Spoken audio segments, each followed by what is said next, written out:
Hello छात्रों, आप सभी का स्वागत है आपके अपने यूट्यूब चैनल स्टार एजुकेशन पर। मैं लक्ष्मण सिंह लोधी आप सभी का स्वागत करता हूं। आपके लिए फिर से 11th फिजिक्स की वीडियो लेकर आया हूं। आज की वीडियो में हम अध्याय 5 के बारे में अध्ययन करेंगे और हमारे अध्याय का नाम है गति के नियम। तो आइए चलते हैं वीडियो की ओर और देखते हैं आज का हमारा वीडियो। तो हमारा पार्ट 5 और पार्ट का नाम है गति के नियम। तो इसमें सबसे पहला क्वेश्चन आता है, न्यूटन की गति के नियम लिखिए। किसके? न्यूटन के। न्यूटन नामक वैज्ञानिक ने गति से संबंधित कुछ नियम दिए थे। ठीक है, तो वही क्या है? गति के नियम है। तो लिखा है, हेडिंग बना लेंगे गति के नियम। तो वैज्ञानिक न्यूटन, इनका पूरा नाम है आइजैक न्यूटन, ने गति से संबंधित 3 नियमों का उल्लेख किया जिसे न्यूटन की गति के नियम कहते हैं। ठीक है, अब पहला है प्रथम नियम, गति का प्रथम नियम। तो गति का प्रथम नियम क्या है कि इस नियम के अनुसार यदि कोई वस्तु स्थिर अवस्था में है तो वह स्थिर ही रहेगी, और यदि गतिशील अवस्था में है तो वह गतिशील ही रहेगी जब तक कि उस पर बाह्य बल ना लगाया जाए। यानी क्या है तात्पर्य कि यदि कोई वस्तु स्थिर है, यदि कोई ये मान चलो ये पेन रखा हुआ है तो यह तब तक स्थिर रहेगा जब तक कि हम इसको उठाकर यहाँ से दूसरी जगह ना रख दें, अर्थात इस पर कोई बाह्य बल ना लगाएं। जब तक इस पर बाह्य बल नहीं लगाया जाएगा तब तक यह स्थिर ही रहेगा। इसी प्रकार यदि कोई वस्तु गतिशील है, जैसे कि घर का पंखा यदि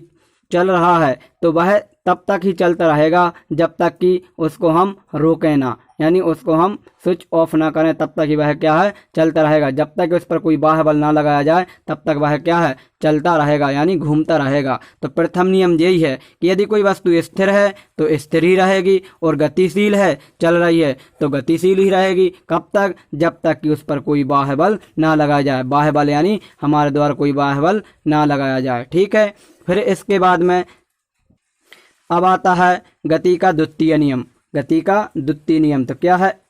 किसी वस्तु के संवेग परिवर्तन की दर, किसी वस्तु की क्या? संवेग, वस्तु के संवेग परिवर्तन की दर उस वस्तु पर लगाए गए बल के, उस वस्तु पर लगाए गए बल के समानुपाती होती है। यदि कोई वस्तु है तो इसमें जो संवेग की जो परिवर्तन की दर है वो इस वस्तु पर लगाए गए बल के, किसके? इस वस्तु पर लगाए गए बल के कैसी होती है? समानुपाती। ठीक है, तथा संवेग में परिवर्तन उसी दिशा में होगा जिस दिशा में बल लगाया जाता है, अर्थात वस्तु पर लगाया गया बल समानुपाती संवेग परिवर्तन की दर। यदि कोई वस्तु है तो इस वस्तु में हम इसको आगे की ओर धकेल रहे हैं, इस पर क्या लगा रहे हैं? बल लगा रहे हैं। क्या लगा रहे हैं? बल। तो इसमें जो संवेग में परिवर्तन की दर है वो बल के कैसी है? समानुपाती। तो यानी जैसे जैसे हम इस पर बल बढ़ाते जाएंगे वैसे वैसे संवेग में परिवर्तन की दर भी क्या होती जाएगी?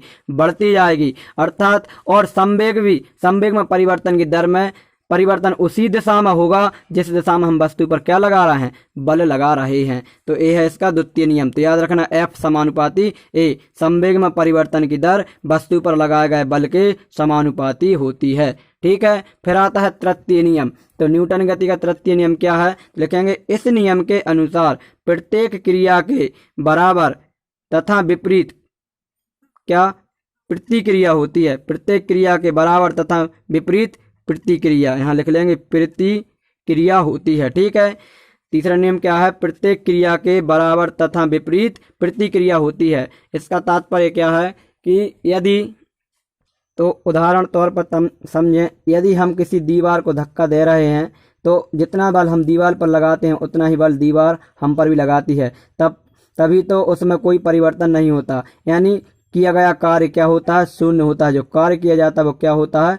शून्य होता है। या फिर सेकंड उदाहरण देखें तो आपने देखा होगा टोंटी को, यदि हम टोंटी को खोलते हैं तो जितना बल ये अंगूठा आगे की ओर लगाता है उतना ही बल ये उंगली पीछे की ओर लगाती है, यानी विपरीत दिशाओं में बल लगाते हैं। तो यही है तृतीय नियम, प्रत्येक क्रिया के बराबर, मतलब जितना बल ये अंगूठा लगा रहा है उतना ही बल ये उंगली लगाएगी। तो प्रत्येक क्रिया के बराबर तथा विपरीत प्रतिक्रिया होती है। ठीक है, तो ये हमारा क्या है? गति का तृतीय नियम है। इसके बाद में क्वेश्चन नंबर सेकंड है, विराम अवस्था, इसी को बोलते हैं स्थिर अवस्था, तथा गतिक अवस्था या चलायमान अवस्था को परिभाषित कीजिए। जैसा कि नाम से स्पष्ट है, विराम अवस्था यानी रुकी हुई अवस्था। अब इसे फिजिक्स की भाषा में कैसे परिभाषित करेंगे?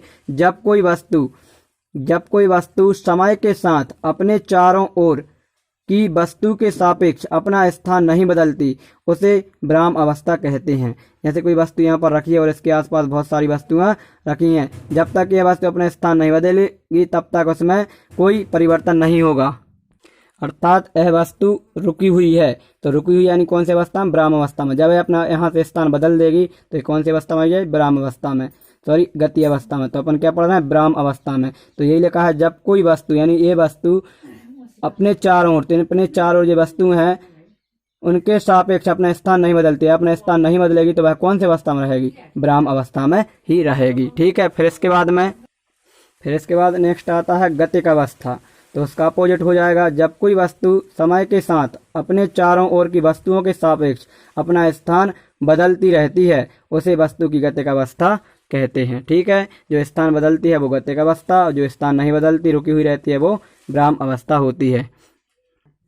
क्वेश्चन नंबर 3 है, जड़त्व को परिभाषित कीजिए तथा विराम और गति जड़त्व को समझाइए।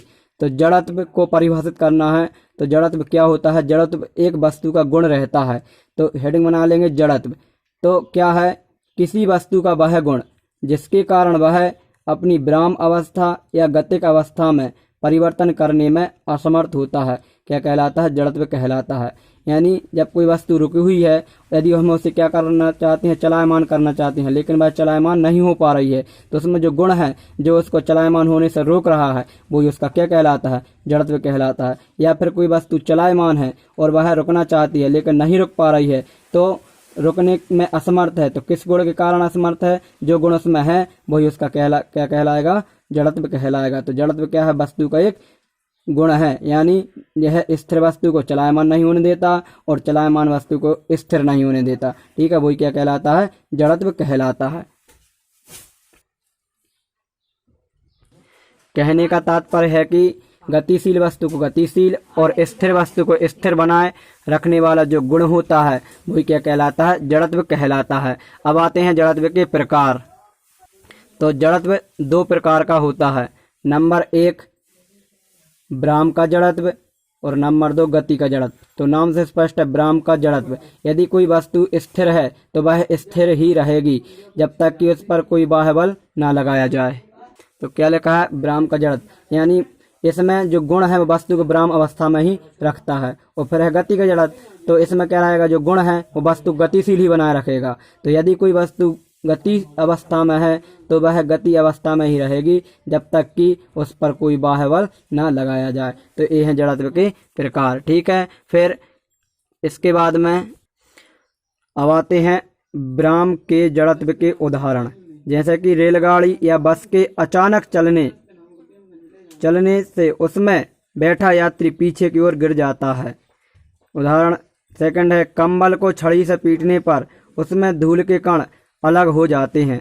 ये सब इनके कारण भी हम लिखेंगे, ऐसा क्या होता है, लेकिन अभी इनके उदाहरण आप याद रखना। जैसे अचानक क्या रेलगाड़ी चलती है तो हमें पीछे की ओर धक्का लगता है, ऐसा क्यों होता है, इसका कारण भी सीखेंगे। एक किसके उदाहरण? विराम के जड़त्व के। ठीक है। और सेकंड क्या है? कंबल को छड़ी से पीटने पर उसमें से धूल के कण क्या होते हैं? अलग हो जाते हैं। फिर इसके बाद में तीसरा है, यदि एक गिलास को कार्ड से ढककर उसके ऊपर एक सिक्का रख दिया जाए तथा कार्ड को तेजी से धक्का देने पर सिक्का गिलास में गिर जाता है, इसका भी हम कारण लिखेंगे। फिर नेक्स्ट है, पेड़ को हिलाने पर फल टूटकर नीचे गिर जाते हैं।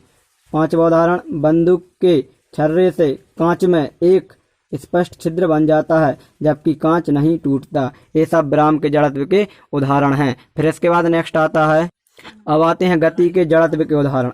गति के जड़त्व के उदाहरण। तो पहला है, चलती हुई गाड़ी को अचानक रोक देने पर उसमें बैठा व्यक्ति आगे की ओर झुक जाता है, ये आपने भी देखा होगा अक्सर।